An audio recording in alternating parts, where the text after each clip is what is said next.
মরণের পরে ওই মসজিদের 4 বিয়ারি পালকি, ওই পালকি দেখলে মনের ভিতরে বড্ড ভয় লাগে। আল্লাহ, ওই 4 বিয়ারি পালকির মধ্যে কোন দিন যেন চড়াইয়া দিবে রে, যেদিন বাবা মা সবাই পর হয়ে যাবে, আদরের ছেলে বিদায় করে দিবে, ওই সুন্দর ঘরের মধ্যে রাখবে না, বাড়ির মধ্যে রাখবে না। আমার আপনার চির বিদায়। এই জন্য বলতেছিলাম 1 নাম্বার মানুষের মরণ। আল্লামা মুফতি আমজাদ আলী সাহেব একটা কিতাব লেখলেন, কিতাবের নাম বাহারুস শরিয়া। এই কিতাবের মধ্যে উনি লিখতে যা বললেন, দুনিয়ার মানুষ শোনো, একটা মানুষ যখন সাধারণ মৃত্যুবরণ করে, ওই মানুষটা 70টা তাজা উটের গায়ের চামড়া জবাই না করিয়া উল্টো দিকে টান দেয়, লবণ আর মরিচ লাগা দিলে যতটুকু যন্ত্রণা হয়, এর চাইতে 70 গুণ যন্ত্রণা হলো একটা সাধারণ মৃত্যু। আমি আজকে মোহাম্মদপুরের বাবাদের বলে যাই, রে বাজানরা দিলের কান্ডা লাগা শুনে নাও। এখন যারা মৃত্যুকালে পায়খানা করে দেয়, যারা মরণকালে প্রস্রাব করে দেয়, যারা মরণের সময় চোখ 2টা বড় বড় হয়ে যায়, যারা মরণের সময় জিহ্বা বাইর হয়ে যায়, তাদের মৃত্যুটা কত কঠিন হয় রে। এই মরণ থেকে পালানোর কোনো জায়গা নাই। আজরাইলকে আমার আল্লাহ ডাকতে বলে, আজরাইল তুমি দুনিয়ার মধ্যে সবার জানটা কবজ করো গো। তুমি কি কারণ দানটা কবজ করতে যা কোনদিন কষ্ট পাইছো বা কোনদিন তোমার কি হৃদয়ের ভিতরে ব্যথা লাগছেনি? আজরাইল আমার মাওলা এই দুনিয়ায় 2টা মানুষের জান কবজ করতে যায় আমি কেঁদে ফেলেছিলাম। আজকে আমি দুনিয়ার মধ্যে কত মায়ের বুক খালি করলাম, কত সন্তান দুনিয়া থেকে বিদায় হয়ে গেল, কত মুরব্বী বিদায় হয়ে গেল, কত ভাই বিদেশে টাকা ইনকাম করার জন্য চলে গেছি, কবিন হয়ে চলে আসছে রে মুসলমান।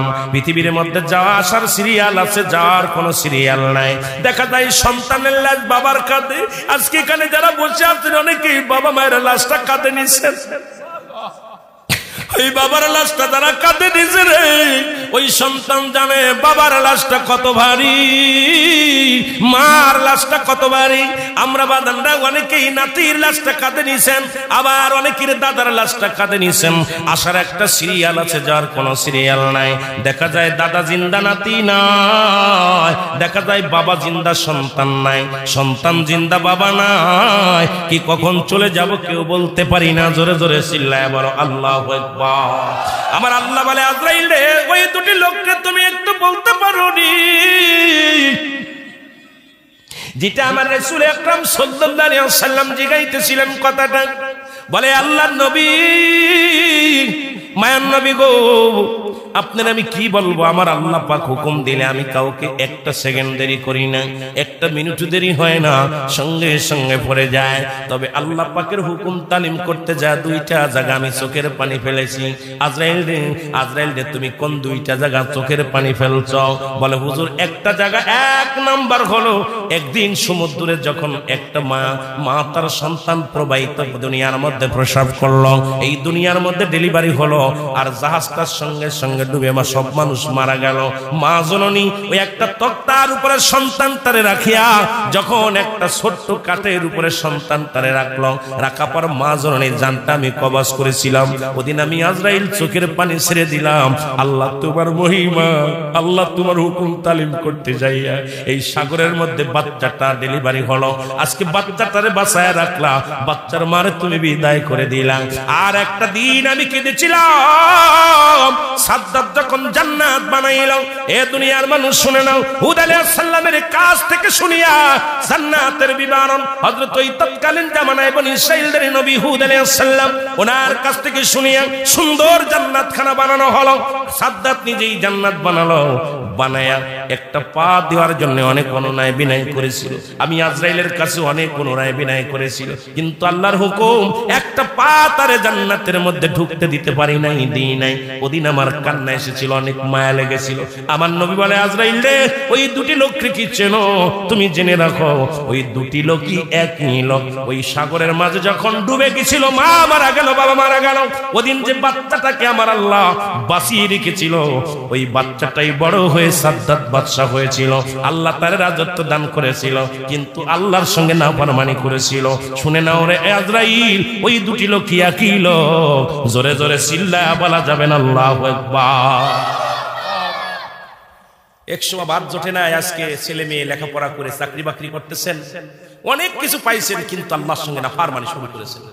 এই মসজিদে জামাতে আসেন না, আহা মানুষকে দান ধ্যান করেন না, মানুষের বিরোধিতা করেন, মানুষের সমালোচনা করেন। আল্লাহ আপনাকে এই দুনিয়ার মধ্যে সকাল বেলা বাদশা বানায়, ফকির বেলা বানায়, সন্ধ্যায় ফকির। এটা আল্লাহর খেলা। তুরস্কের 20 তলা ভবন ধসে মারা গেছে, সবাই মারা গেছে। উনি রাস্তার মধ্যে একটা পা রুটির জন্য বসে আছে। উনি ডাকতেছে আর বলতেছে, আমি 30 সেকেন্ডের ভূমিকম্পে আমার 20 তলা ভবন, 3টা ভবন দুনিয়া থেকে আল্লাহ ধুলো সাফ করে দিছে। আজকে আমি পথের ফকির, একটা রুটি খাবো নাই, তোমাকে আমাকে একটা রুটি দাও। আল্লাহু আকবার বলেন। এই হলো দুনিয়ার খেলা। এত বাড়াবাড়ি কোথা থেকে আসে? আমার বন্ধুরা শুনে নেন, এই জন্য বলতেছিলাম মানুষের 3টা বিপদ। নাম্বার 1 হলো মানুষের মরণ, নাম্বার 2 হলো কবর, নাম্বার 3 হলো কিয়ামতের ময়দান। একটার চাইতে একটা বড় বিপদ। এই মরণের পেয়ালা পান করতে হবে, এর মধ্যে কোনো সন্দেহ নাই। বাবারে শুই নালাম, একজন মানুষ জান্নাতের মধ্যে আছে এখনো জীবিত অবস্থায়, নাম হলো হযরত ইদ্রিস আলাইহিস সালাম। ইদ্রিস আলাইহিস সালাম ডাকতে বলে, আমার আল্লাহ,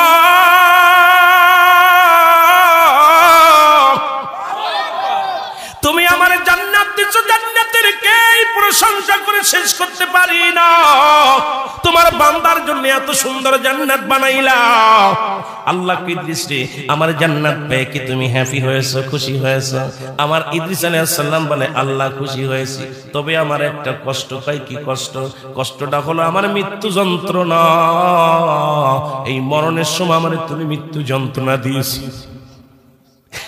আল্লাহ বলে,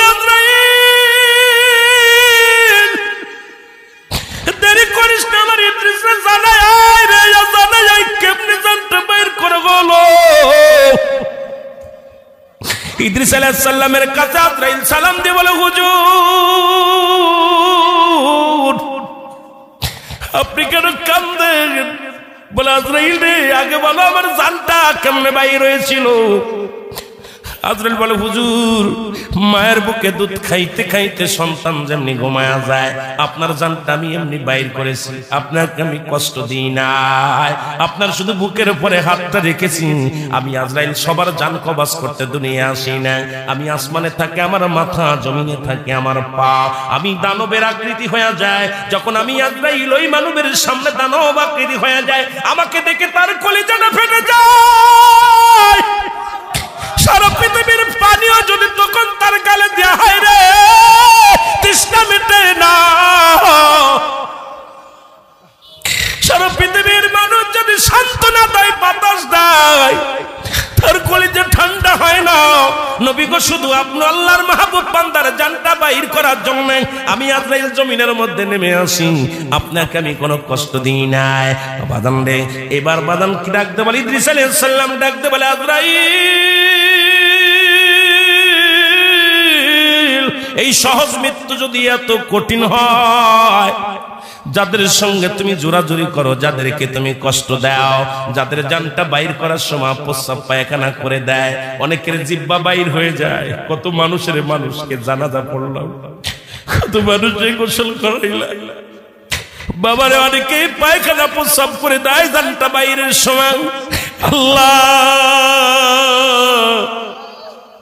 আল্লাহ, তুমি আমাদের মৃত্যু যন্ত্রণাটা সহজ করে দিও।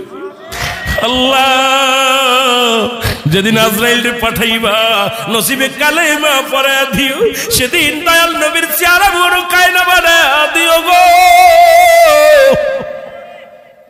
ওই মৃত্যু যন্ত্রণা সহজ করে দিও।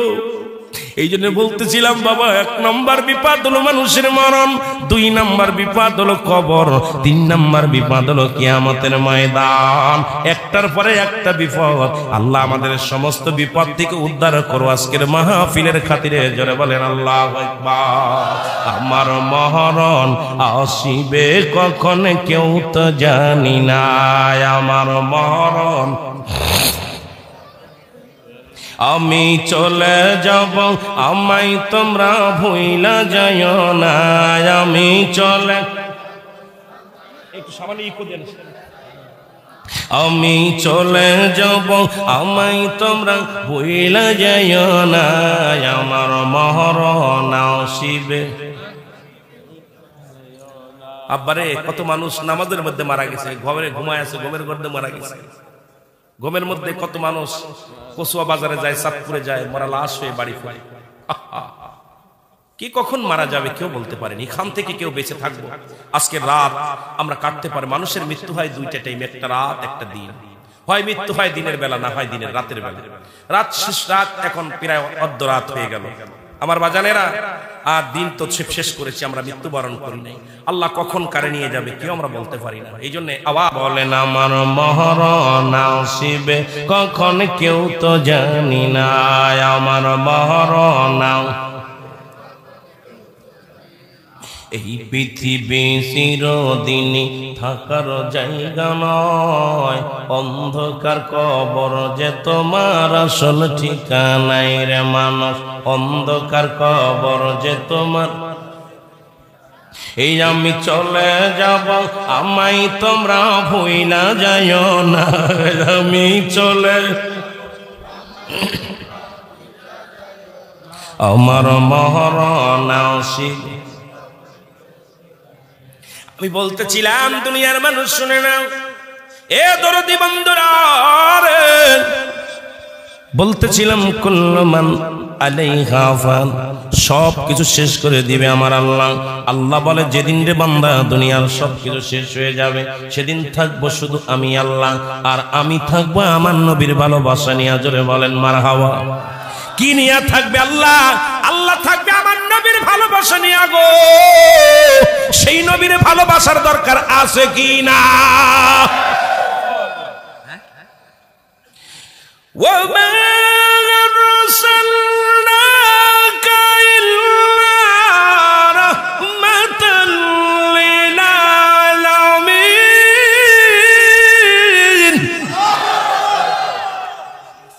নবী হলো রাহমাতাল লিল আলামিন, আল্লাহ হলো রব্বুল।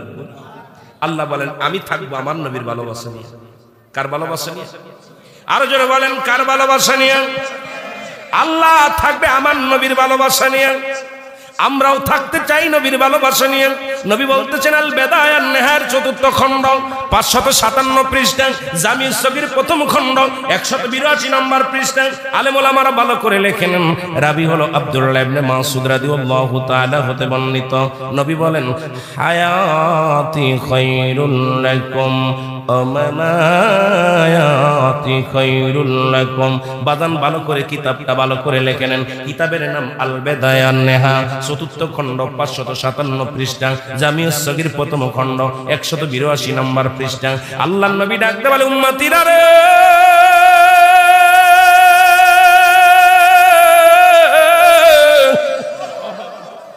আমি নবী দুনিয়ার মধ্যে আগমন করেছি আমার উম্মতের জন্য, এটা কল্যাণকারক গো। সুবহানাল্লাহ বলেন, আর একটু জোরে বলেন আল্লাহু আকবার। আমি দুনিয়ার মধ্যে, আমি নবী আল্লাহ পাক আমারে দুনিয়ার মধ্যে পাঠাইছি, এটা আমার উম্মতের জন্য বড় কল্যাণকারক। সুবহানাল্লাহ বলেন। কারণ আমার ৬৩ বছরের জিন্দেগিটা আমার উম্মতের জন্য কল্যাণকারক। আজকে নামাজ পাইলা কই, রোজা পাইলা কই, টুপি পাইলা কই, দাড়ি পাইলা কই, আজকে যাকাত পাইলা কই, ফিতরা পাইলা কই, সবকিছুর মূলে রাহমাতাল লিল আলামিন। আমার নবী কয় উম্মতিরা রে, আমি নবী এই দুনিয়ার মধ্যে আগমন করেছি আমার উম্মতের জন্য কল্যাণকারক। ৬৩ বছরের জিন্দেগিটায় আমার উম্মতের জন্য একটা শিক্ষা নিয়ে। জোরে জোরে বলেন ঠিক কিনা? রে আমার মনের জল্পনা কল্পনা, নবী যাব আমি সোনার, বলো যাব আমি সোনার মদিনায়, বলো যাব আমি। অগো আমার মনের জল্পনা কল্পনা, নবী যাব আমি সোনার মদিনায়, বলো যাব আমি। আরো জোরে বলেন যাব আমি সোনার মদিনায়, আমার মনের জল্পনা কল্পনা, নবী যাব আমি সোনার। এর নবীজি কেউ ভালোবাসি, মনটাই আমার অনেক খুশি। নবীজি কেউ ভালোবাসি, মনটাই আমার। अरे नबीजी केउ भालोबेसे तृप्ति मेटे ना बोलो नबीजी केउ भालोबेसे ना गो जाबो आमी सोनार একটা জবান বন্ধ রাখবেন না কারণ মুরব্বিরা শিখবেন নাতি পুত্রে শিখাইবেন যাবো আমি সোনার মদিনায় বলো যাবো আমি ওগো আমার মনের জল্পনা কল্পনা নবী যাব আমি নবীর নামে এত জাদু ডাকিলে মনে হয় মধু নবীর নামে এত জাদু ডাকিলে মনে হয় মধু এই মধু কোথাও মেলে না বলো এই মধু না গো যাব আমি সোনা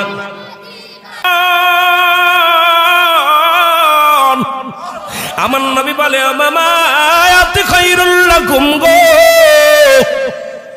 আমার নবী কয় উম্মতিরা রে এই দুনিয়া থেকে বিদায় নিছি এটা আমার উম্মতের জন্য বড় কল্যাণকারক কারণ এই দুনিয়া থেকে বিদায়টা আমার নবী ইন্তেকাল করেছে আমাদের মতো কিছু মানুষ কয় নবীও মানুষ আমরাও মানুষ গো আল্লাহর নবী কয় উম্মতিরা রে এই দুনিয়া থেকে আমি নবী বিদায় হয়ে গেলাম আমার ইন্তেকালটা আমার উম্মতের জন্য কল্যাণকারক কারণ পৃথিবীর মধ্যে যদি কোনো উম্মত পৃথিবীর মধ্যে যদি কোনো উম্মত যদি কোনো ভালো কর্ম করে আজকে তারা তাফসীর কোরআন মাহফিল সাজাইলেন যারা দান দিয়ান করলেন নামাজ পড়লেন রোজা রাখলেন সত্য কথা বললেন নবী কয় আমার উম্মতিরা যখন নেকির কাজ করে ভালো কর্ম করে ভালো কামসমূহ করে সঙ্গে সঙ্গে আমি নবী আমার আল্লাহর দরবারে আমার উম্মতের হইয়া প্রশংসা করি আল্লাহ অমুক গ্রামে অমুক ব্যক্তি তোমার গোলামি করে আল্লাহ সঙ্গে সঙ্গে আমি নবী প্রশংসা করি আবার যদি পৃথিবীর মধ্যে কোনো উম্মত গুনাহের কাজ করে গো সঙ্গে সঙ্গে আমি নবী আমার উম্মতের জন্য আল্লাহর দরবারে ইস্তিগফার করে ক্ষমা চাই গো ও দুনিয়ার মানুষ শুনে নাও ভুল করে ছেলে মাফ চায় বাবায় ভুল করে গ্রামের ছেলে মাফ চায় চেয়ারম্যান মেম্বার যাইয়া এমন নবীর উম্মত হইলাম ভুল করি আমি ক্ষমা চাই আমার নবী অন্যায় করি আমি মাফ চাই আমার নবী এই নবীর পক্ষে থাকার দরকার আছে কি না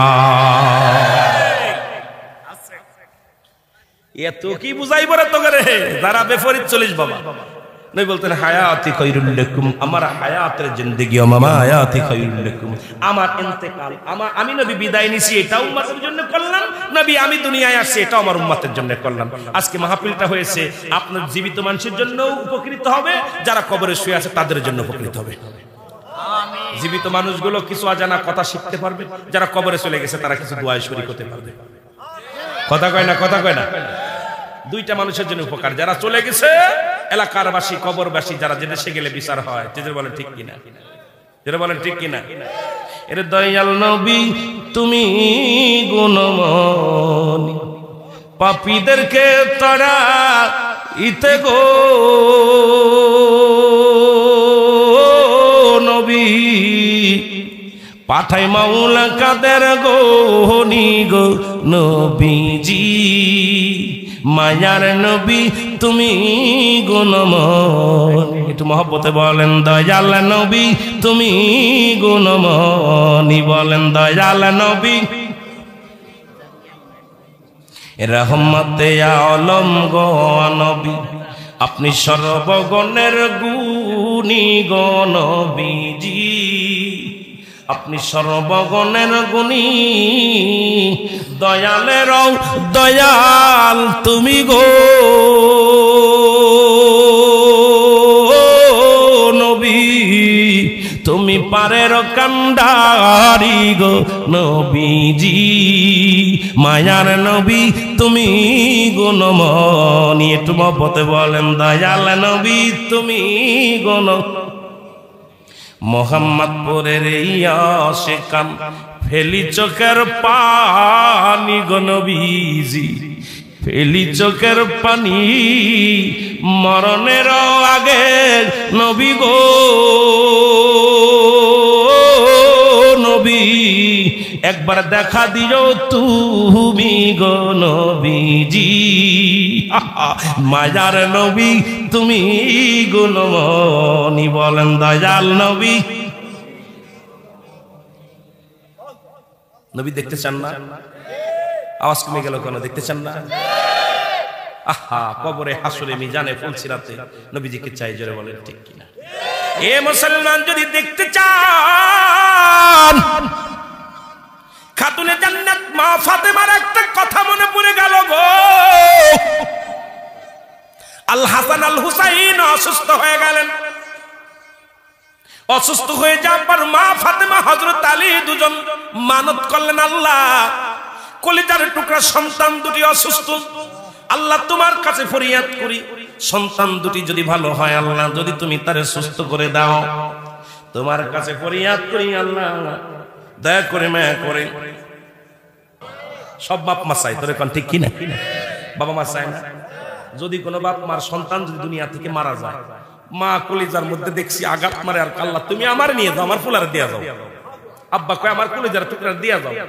গত কয়েকদিন মাহফিল করতে যাচ্ছি, হঠাৎ করে দেখি গাড়ির ভিতরে আমার ভাইয়েরা এক বাড়িতে মনে হয় মা মারা গেছে, সন্তান এমন পাগল হয়েছে, আর ওই সন্তান বা ওই মায়ের মা আর বাবা বেঁচে আছে, মায়ের মা বেঁচে আছে। এখন ওই বুড়ি মানুষটা নানি হয়, নানি চিৎকার মারতেছে, আল্লাহ তুমি, আমি বুড়া মানুষ, আমারে তুমি বাঁচায় রাখলে, তোমার কাছে অনুরোধ করি আল্লাহ রে, আমারে নিয়ে যা, আমার মায়েরা ফিরাই দে। আল্লাহু আকবার বলেন। কি কান্না কাঁদতেছে। ঠিক একই অবস্থা আল হাসান আল হুসাইন অসুস্থ হলেন হঠাৎ করে। আম্মা জান আমাদের মা ফাতেমাতুজ জোহরা, জান্নাতের সরদারিনী, মহিলাদের জান্নাতের সরদারিনী, উনি চোখের পানি ছেড়ে কাঁদতেছে। আল্লাহ, ফজরের সালাত আদায় করে কাঁদেন, আর হযরত আলী বলে, ফাতেমা রে চলো যাই রাসূলুল্লাহর কদমের মধ্যে যাই। বাবা মনে রাখবেন, আলী বলে, ফাতেমা রে আমার নবী উম্মতের কান্ডারি, আমার নবী উম্মতের দরদি, আমার হাসান হুসাইন অসুস্থ হয়েছে, আমি কেমনে নবীরে জানাবো, আমি আমার নবীর কাছে কেমনে জানাবো রে ফাতেমা? ফাতেমা কয়, স্বামীরে চলেন যায়, আব্বা জানের কদমের মধ্যে জানায় আসে। কয় ফাতেমা রে, সালাত আদায় করে ফজরের সালাত নামাজ আদায় করে দোয়া করলেন, আল্লাহ তুমি আমার কলিজার টুকরা সন্তান দুটিকে তুমি সুস্থ করে দাও, যদি তুমি সুস্থ করে দাও স্বামী স্ত্রী মিলে 6টা রোজা রাখবো, জোরে বলেন সুবহানাল্লাহ। কয়টা রোজা? 6টা। আমিও 3টা, আলীও 3টা, 6টা রোজা, মোট 3টা করে 6টা রোজা। সুবহানাল্লাহ বলেন। স্বামী 3টা, আমি 3টা, 6টা রোজা। সন্তানের জন্য মানত করলেন হযরত শেরে খোদা হযরত আলী রাদিয়াল্লাহু তাআলা আনহু, খাতুনে জান্নাত মা ফাতেমাতুজ জোহরা রোগ ভালো হয়ে গেলেন, অভাবের তারুণ্যায় রোজা রাখতে পারেন না। এত কষ্ট এমনি আল্লাহ বলেছেন, আল কাসিম হাবিবুল্লাহ, দিন মজুরি মেহনতকারী আল্লাহর বন্ধু, জোরে বলো মারহাবা। যারা রিকশা চালায় তারা আল্লাহর বন্ধু, যারা রিকশা চালায় তারা আল্লাহর বন্ধু, যারা অটো চালায় তারা আল্লাহর বন্ধু, যারা মাঠে কাজ করে তারা আল্লাহর বন্ধু, যারা ব্যবসা করে তারা আল্লাহর বন্ধু, যারা গাম জড়ায় তারা আল্লাহর বন্ধু, যারা দুনিয়ার মধ্যে হালাল খাদ্য খাওয়ার জন্য যারা কষ্ট করে এরাই হলো আল্লাহর বন্ধু, জোরে বলেন ঠিক কিনা? আর একটু জোরে বলেন। আমার বানট কথা। আল্লাহ বলে, আল কাসিম হাবিবুল্লাহ, দিন মজুরি মেহনতকারীরা হলো আল্লাহর বন্ধু। কার বন্ধু? এটা আল্লাহর ঘোষণা, আমার ঘোষণা না। তা আপনারা কি সব এসির মধ্যে বয়া বয়া খান?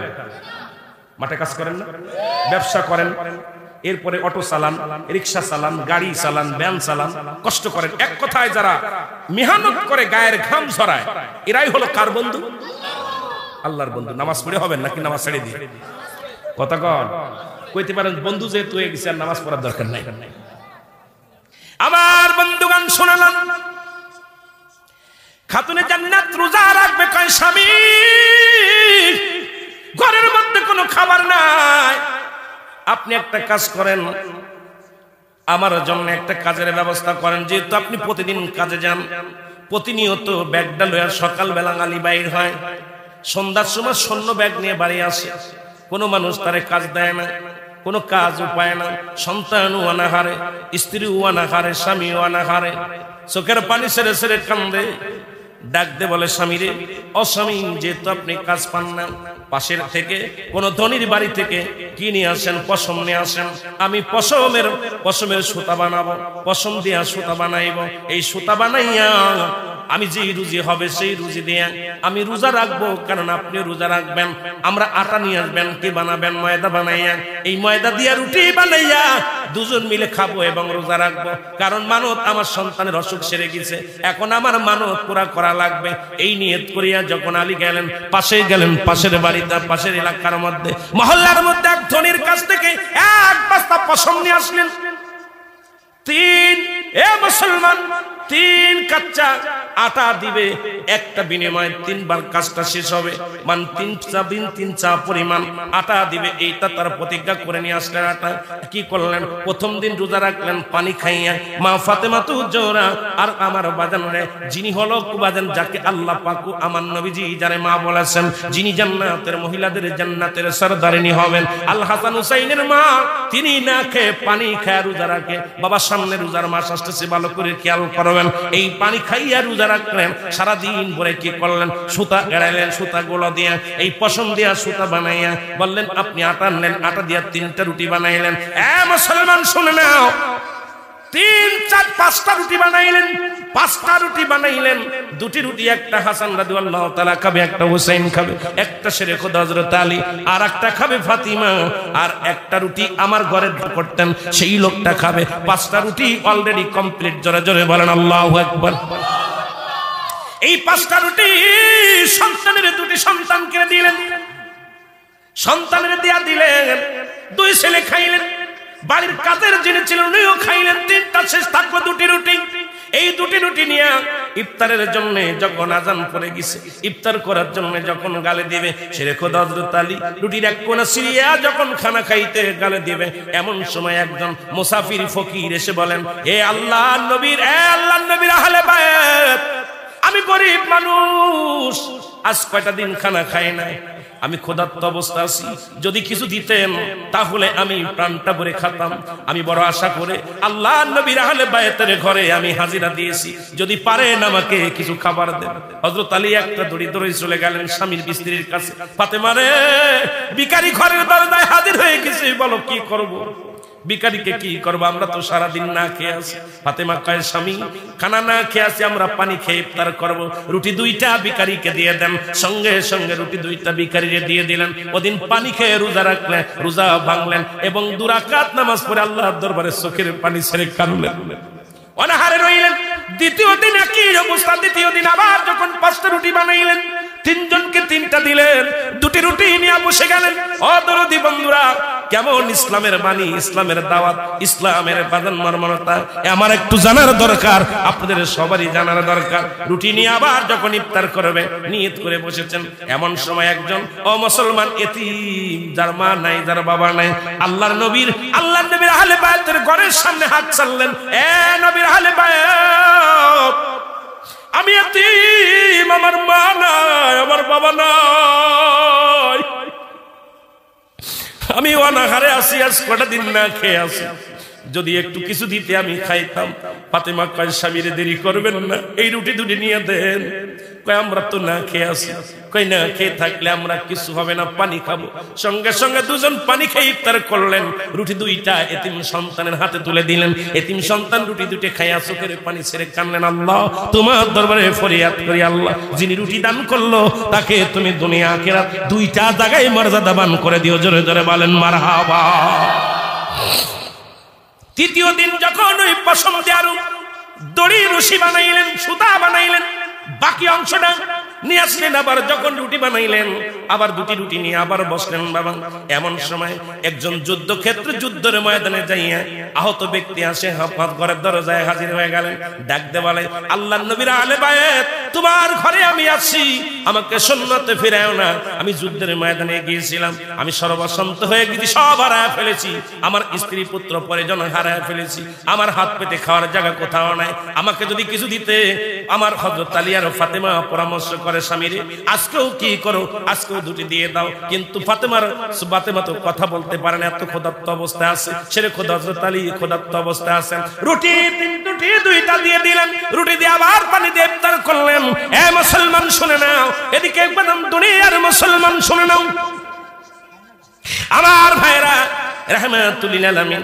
আমার নবীজি 7 দিন অনাহারে, ঘরের ভিতরে কোনো খানা নাই। নবীজি চিন্তা করলেন ফাতেমার বাড়ি যাব, আজকে ফাতেমার বাড়ি যে আমিও কিছু খাবো, কারণ ফাতেমার কাছে গেলে হয়তো কিছু পাওয়া যাবে। নবীজি চলে আসলেন ফাতেমার ঘরে এসে দরজায় টাক লাগালেন। দরজায় টাক টাক করে, এর মধ্যে বাজান শুনে নেন হযরত রাসূল আকরাম সাল্লাল্লাহু আলাইহি ওয়াসাল্লামের দরদি বন্ধুরা কথাগুলো দিলের কান্না লাগা শুনে নাও। আগার কথা একটু পাশের কথা আগে চলে গেছে। আমার বন্ধুরা, আমার নবীজি আসতেছিলেন, আস্তে আস্তে হেঁটে হেঁটে চলে আসতেছিলেন ফাতেমার ঘরের দরজায়। হযরত আলী ওদিনের সুন্নাতে হাজির হয়ে গেছে। দেখে ঘরের ভিতরে ফাতেমার দুটি কলিজার টুকরা সন্তান আল হাসান হুসাইন কান্দে, মা আর সহ্য করতে পারি না, এই 3 দিন 3টা রুটি খাওয়াইছো, আর খোদার যন্ত্রণা সহ্য করতে পারি না, একবার বিদায় দাও, আমার নানুর কাছে যাব। আমার নানু রাহমাতুল লিল আলামিন, উনি আমাকে প্রাণ ভরে খাওয়াবে, নানু আমাদের ক্ষুধার্ত অবস্থায় রাখবে না। একবার বিদায় দিয়ে দাও, আমি যাব আমার নানু রাহমাতুল লিল আলামিনের কাছে। আমার নানা জান কুল কায়নাতের নবী, আসমান জমিনের নবী, আমার নবী আমাদেরকে না খাওয়ায়া এইভাবে রাখবে না রে মা। হুসাইন বলে, আসান রে, নানার কাছে যাব, নানার কাছে যাব রে। নানার কি হালাত আছে জানি না, নানাও তো একই অবস্থার মধ্যে আছে। আমার নানা তুম্মাতের কান্ডারি, আমার নানা কি অবস্থা আছে, এই কথাগুলো ঘরের ভিতরে বলতেছিলেন। হঠাৎ করে হযরত আলী শূন্য ব্যাগ নিয়ে ঘরের মধ্যে প্রবেশ করবে। ফাতেমা দেখে শূন্য কান্না কাটি, আলী দেখেন সন্তানেরা চোখের পানি ছেড়ে কান্দে, হাত থেকে ব্যাগটা পড়ে গেলেন। হযরত শেরে খোদা হযরত আলীর হাত থেকে ব্যাগটা পড়ে গেলেন। আওয়াজটা স্বামীর কানে, স্ত্রীর কানে যে পৌঁছে গেলেন। কেমন স্ত্রী, কেমন স্বামী গো, দরজার মধ্যে একটা ব্যাগ পড়েছেন, ঘরের ভিতরে থেকে স্ত্রী টের পেয়ে গেছে। পালে আলী কান্দে, আল্লাহ তুমি কেমন স্বামী বানাইলা, তুমি আমারে কেমন স্বামী বানাইলা, স্ত্রী না খেয়ে আছে, সন্তান না খেয়ে আছে। আল্লাহ আমি কোন কর্ম পাই না, আমি কোন কাজ কাম পাই না, কেউ আমার কাজ দেয় না, আমি আর কি করব। চোখের পানি ছেড়ে কান্দে। এই কান্না দেখে দৌড়ায় ফাতেমা ঘর থেকে বাইরে আসলেন। আসে দেখে স্বামীর গলা জড়ায় ধরলেন, স্বামীর গলাটা ধরে কান্দার বলে, স্বামী রে, দুনিয়ার মধ্যে আমার সন্তান যদি না খেয়ে মারা যায় কোনো কষ্ট নাই, যদি আমিও যদি না খেয়ে মারা যায় আমার কোনো দুঃখ নাই, অভিযোগ নাই। স্বামী আমি জিন্দা থাকতে আপনার চোখের পানি আমি সইতে পারি না। কেমন স্বামী, কেমন স্ত্রী। আমাদের বউগুলো হলে বলতো, হারামজাদা পারলে ঘুষ খেয়ে আয়, না পারলে সুদ করে আন, না পারলে চুরি করে আন, আমারে খাওয়াবি, ছেলে মেয়েরে খাওয়াবি। ফাতেমার স্বামীর গলা ধরে কান্দার বলে, স্বামী রে, পৃথিবীর সব কিছু ত্যাগ করতে পারি, আপনার চোখের পানি আমি দেখতে পারি না। আজকে মোহাম্মদপুরের মা বোনেরা যারা আছো পাশে, একটু দিলের কান্ডা লাগা শোনো, যেহেতু তোমাদের ওয়াজ করতে পারলাম না, এই জন্য একটা টাচ দিয়ে যায়। মা কেমন স্বামী, ঘরের ভিতরে স্ত্রী থাকে, বাইরে আওয়াজ হয়, আর আমরা দরজার জোরে আঘাত করলেও তোমাদের ঘুম ভাঙে না। আর কেমন বিবি গো, স্বামীরে কত ভালোবাসতো, বলে আমার স্বামী, সন্তানগুলো যদি কুরবানি হয়ে যায় কোনো দুঃখ না, তবু আপনার চোখের পানি দেখতে পারি না। এই কান্নার আওয়াজ আমার নবীজি ঘরের দরজায় এসে শুনতে পাইলেন। নবী এসে ডাকতে, ফাতেমা। ভিতর থেকে নবীজির কন্যা ফাতেমা চোখের পানিগুলো ছেড়ে কাঁদতে, আল্লাহ বাবা দান ঘরের ভিতর আসছে, আমি কিছু দিতে পারবো না, আজকে আমি কেমনে বাবারে ফিরাইবো, এক গ্লাস পানিও দিবে এটাও ঘরের মধ্যে নাই, আমি আজকে পানি আনতেও যাই নাই, আজকে পানিটাও কূপ থেকে আনতে পারি না, আজকে কলসটাও শূন্য, বাবা ঘরের ভিতর আছে, আমি কি দিয়ে সান্ত্বনা দিব। আমার নবী ঘরের ভিতরে ঢুকে দেখে রে, ফাতেমার চোখ দুটি ভিতরে ঢুকে গেছে ক্ষুধার যন্ত্রণায়। নবীর কন্যারা যিনি কুল কায়নাতের নবী,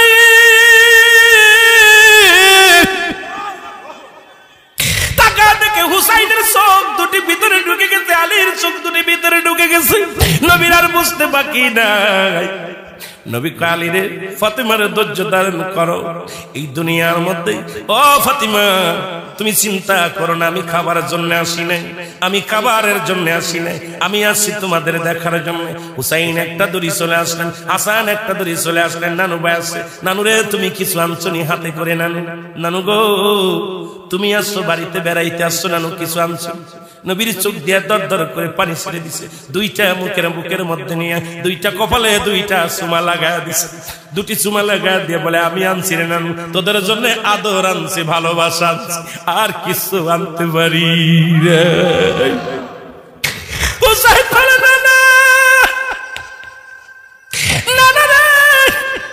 আজ কয়টা দিন ঘরের ভিতরে অবস্থা ভালো না। নবী কয় হুসাইন আমারে বলা লাগবে না, আমার ফাতেমার মুখের দিকে তাকাইয়া আমি বুঝতে পেরেছি আমার ফাতিমা অনেক দিন না খেয়ে আছে। আজ কটা দিন না খাইয়া আমার আর বুঝাইতে হবে না, আমার ফাতেমার চোখ দুটি কোথায় চলে গেছে? নিচেই নেমে গেছে। তার মানে আমার আলীর চোখ দুটি গর্তের মধ্যে চলে গেছে। হুসাইন রে তোমার চোখ দুটি গর্তের মধ্যে চলে গেছে। হাসান রে তোমার চোখ দুটি গর্তের মধ্যে চলে গেছে।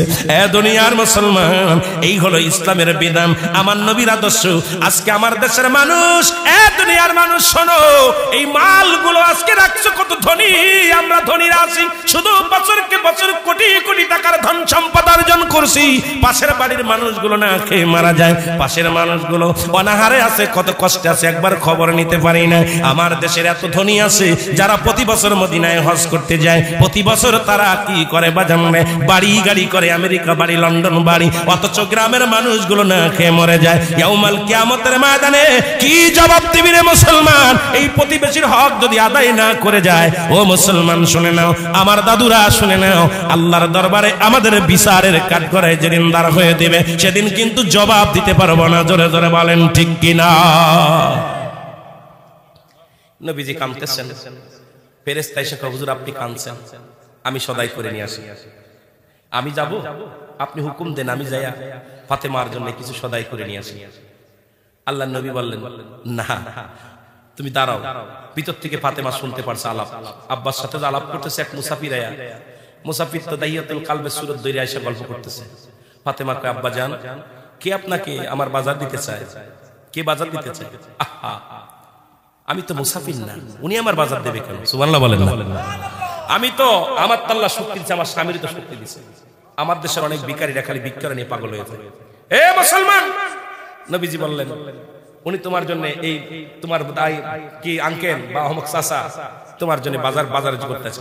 বাবা হযরত আলী বলেন ইয়া রাসূলুল্লাহ হাবিবাল্লাহ, আপনি আমার জন্য দোয়া করেন, আমি যেন আমার শেষ নিঃশ্বাস পর্যন্ত যেন ঈমান না হারায়, আমি যেন আমার আল্লাহর উপরে তাওয়াক্কুল রাখতে পারি।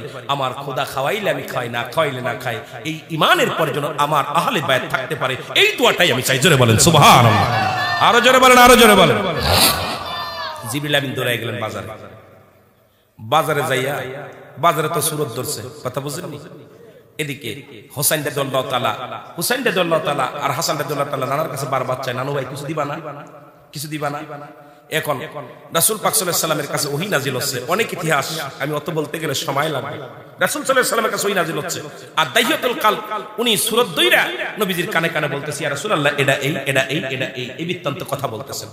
হুসাইন রাদিয়াল্লাহু তাআলার মেজাজটা খুব খারাপ হয়ে গেছে। হুসাইন বলতেছে, মুরব্বি চাচা, আমার নানা অসুস্থ মানুষ, তুমি আমার নানার কিছু খাবার দাও, কয়দিন না খেয়ে আছে, তুমি খালে আমার কিছু খাবার দাও, ক্ষুধার্ত আছি। হযরত রাসূল আকরাম সাল্লাল্লাহু আলাইহি ওয়াসাল্লাম হুসাইনের মুখটা চেপে ধরছে, নানু ভাই কার কাছে খানা চাও? কারণ উনি তো মুসাফির মানুষ, আমার কাছে আইছে, ওর কাছে খানা চাও কেন? আমি তো ক্ষুধার্ত অবস্থা আছি, কিছু দিবে আমারে? না। হুসাইন রাদিয়াল্লাহু তাআলা যখন জিবরিলের কাছে খানা চাইছে, জিবরিল কয়, আল্লাহ তুমি তো জান্নাতের দুইটা যুবকদের সর্দার যিনি আল হাসান আল হুসাইন, নবী যারে বুকের কলিজার টুকরা বানাইছে, সে আমার কাছে খানা চাইছে, আমি কি করব? কয় এখন পকেটে হাত দে। জিবরিল আলাইহিস সালাম পাঞ্জাবির পকেটে হাত দিয়েছে, হাত দিয়া এক গোছা খেজুর আপনার খুরমা এই বাইর করছে, কি আঙ্গুর বাইর করছে। সুবহানাল্লাহ বলেন, আরো জোরে বলেন, আরো জোরে বলেন। এতগুলো আঙ্গুর বাইর করছে, বাইর করিয়া এখন কইছে হুসাইন তুমি খাও। জিবরিল আলাইহিস সালামকে যখন আঙ্গুর বাইর করতে নবীজি বড় পেরেশানি হয়ে গেছে। ঘটনা কি? জিবরিল তো কিছু খায় না, ফেরেশতারা কিছু খায় না, জিবরিল আঙ্গুর পেল কই? এখন হুসাইন রাদিয়াল্লাহু তাআলা বলে, বেয়াদব, তোর পকেটে ভর্তি আঙ্গুর রয়েছে, আর আমার নানা না খেয়ে আছে, আর আমি না খেয়ে আছি, আর আমার নানার লগে গল্প লাগাইছো। আল্লাহু আকবার বলেন। হুসাইনের মুখটা রাসূল পাক সাল্লাল্লাহু আলাইহি ওয়াসাল্লাম আবার হুসাইন কি বলো কই নানু এটা বেয়াদব কেন পকেটের মধ্যে আঙ্গুর রয়েছে খাবার রয়েছে তুমি যে অসুস্থ নানা তুমি যে খানা খাও নাই আমিও ক্ষুধার্ত অবস্থায় আছি অথচ পকেট ভর্তি আঙ্গুর নিয়ে বসে রয়েছে তোমারও দেয় না আমারও দেয় না উনি কে মানুষ নবীজি পরেশানি তো একবার হুসাইন কয় জিবরিল কয় হুজুর আপনি বেশি কষ্ট পেয়েন না বেশি মনে কিছু করো না আপনার জিবরিল কয় হুজুর আমি মনে কিছু করি নাই হুসাইন কয় মনে কি করব তুমি যাও আমার নানার কাছে আসবা না তোমার মাঝে মাঝে দেখি আমার নানা ডিস্টার্ব করো মাঝে মাঝে দেখি আমার নানারে খুব ডিস্টার্ব করো নানা পরেশানিত হয়ে ঘেমে যায় আর তুমি শুধু নানার কানে কানে কথা বলো আমার নানার গা দিয়ে ঘাম ঝরে পকেট ভর্তি আঙ্গুর রাখছো আমার নানারে না খাওয়ায় রাখছো আল্লাহু আকবার বলেন হুসাইন নবীজি কয় হুসাইন তুমি আঙ্গুরগুলো খাও সুবহানাল্লাহ বলেন না আঙ্গুরগুলো খাও তুমি খাও আমি তো উনার সাথে পার্সোনাল কথা বলবো জিবরিল আমিন বলতেছে জিবরিল তুমি আঙ্গুর পাইলা কই তুমি যে আঙ্গুর দিলা তুমি তো জিবরিল আমিন হুসাইন তো তোমার চিনতে পারি নাই তুমি আঙ্গুর দিলা কই কই হুজুর আল হাসান আল হুসাইন যখন আমার কাছে হাত পাচ্ছে আমি সহ্য করতে পারি না ও ক্ষুধার্ত অবস্থা আছে আমি আল্লাহর কাছে ফরিয়াদ করছি আল্লাহ আমাকে পকেটে হাত দিতে বলছে পকেটের মধ্যে কি আছে এটাও আমি জানতাম না পকেটে হাত দিয়ে দেখি আঙ্গুর বের হইছে সুবহানাল্লাহ বলেন আরো জোরে বলেন আরো জোরে বলেন এর প্রেমের ডরি বান্দরে মদিনার শানে বালাও প্রেমের ডরি এর মানুষ বানাইলো আল্লাহ প্রেমের কারণে বালাও মানুষ বানাইলো আল্লাহ আইরে প্রেমের ডুরি বান্দরে মদিনার শানে বালাও প্রেমের ডুরি এই আল্লাহ বানাইলো বহু জাতি আবার শিখাইলো প্রেম প্রীতি আর মোর নবীকে পাঠান আল্লাহ মোর নবীকে পাঠান আল্লাহ প্রেমের কারণে প্রেমের ডুরি আরো জোরে হই বাঁচতে হইব না এর প্রেমের ডুরি বান্দরে নবী চাইতে দেরি আসতে দেরি না কিন্তু চাই না জোরে বলেন প্রেমের ডুরি বান্দরে মদিনার শানে বালাও প্রেমের ডুরি এই আল্লাহ বানাইলো আসমান জমিন আর বানাইলো রাত্র আর দিন আরে হাবিবকে পাঠাইলো আল্লাহ হাবিবকে পাঠাইলো আল্লাহ প্রেমের কারণে প্রেমের ডুরি বান্দরে এর জোরে জোরে বলা যাবে না বালাও প্রেমের ডুরি বান্দরে মদিনার শানে বালাও প্রেমের ডুরি এর মানুষ বানাইলো আল্লাহ প্রেমের কারণে বলো মানুষ বানাইলো আল্লাহ এর প্রেমের ডুরি বান্দরে মদিনার শানে বালাও প্রেমের ডুরি এই আল্লাহ বানাইলো বহু জাতি আবার শিখাইলো প্রেম প্রীতি আর মোর নবীকে পাঠান আল্লাহ প্রেমের কারণে বলো মোর নবীকে প্রেমের ডুরি বান্দরে মদিনার শানে বালাও প্রেমের ডুরি আল্লাহ পাহাড় বানাইলো কুন আর ফায়াকুন কয়া জমিনদারে বানাইলো কুন আর ফায়াকুন কয়া এই গাছপালা বানাইলো কুন আর ফায়াকুন বইলাম পশু পাখি বানাইলো কুন আর ফায়াকুন কইয়া বান্দারে তোরে ফায়াকুন কয়া বানাই নাই কুন বইলা বলে নাই তোরে বাইরতে কয় না আর আমার আল্লাহ এই বান্দারে বানাইছি তার কুদরতি হাত দিয়া এ মুসলমান শুইনা লরে বাবারা আজকে কেন প্রেমের কারণে আমার আল্লাহ কত প্রেম করেছে বান্দার লাগে এই কথাগুলো যদি বলতে যায় এ বাবারে আর সমস্ত প্রেমের মূল হলো আমার নবী রাহমাতুল লিল আলামিন এই ওয়াজ যদি করতে যায় রাত কেটে যাবে রে বাবা পাহাড় বানাইলেন জমিন বানাইলেন আসমান বানাইলেন আল্লাহ বললেন কুন আর ফায়াকুন বাইরে গেল পাহাড় বানাইলেন কুন আর ফায়াকুন জমিন বানাইলেন কুন আর ফায়াকুন পাথর বানাইলেন কুন আর ফায়াকুন মাটি বানাইলেন কুন আর ফায়াকুন বাদানরে পানি বানাইলেন কুন আর ফায়াকুন কিন্তু আল্লাহ তোরে এভাবে বানাই নাই ও মানুষ তোরে আমার আল্লাহ কুদরতে হাত দিয়ে বানাইছে নাকটা কত সুন্দর বানাইলো চোখ দুটি কত সুন্দর বানাইলো এই কপালটা কত সুন্দর বানাইলো, গালটা কত সুন্দর বানাইলো। বান্দারে তুই এই কপাল দিয়ে আমার আল্লাহরে সিজদা করবে। আমার আল্লাহ কয় বান্দা, ও বান্দা তোরে আমি আমার কুদরতি হাত দিয়ে বানাইলাম। যখন তুই সিজদার মধ্যে যাইয়া সুবহান রব্বিল আলা বলে ডাক দিবি, আমি আল্লাহ তোর হয়ে যাব বান্দা। যখন বান্দা তুই আমার হয়ে যাবি, আমি তোর হয়ে যাব। এই জন্য তোরে আমি হুকুম দিয়ে বানাই নাই, তোরে বানাইছি আমি আমার কুদরতি হাত দিয়া। জোরে জোরে চিল্লা বলা যাবে না মারহাবা।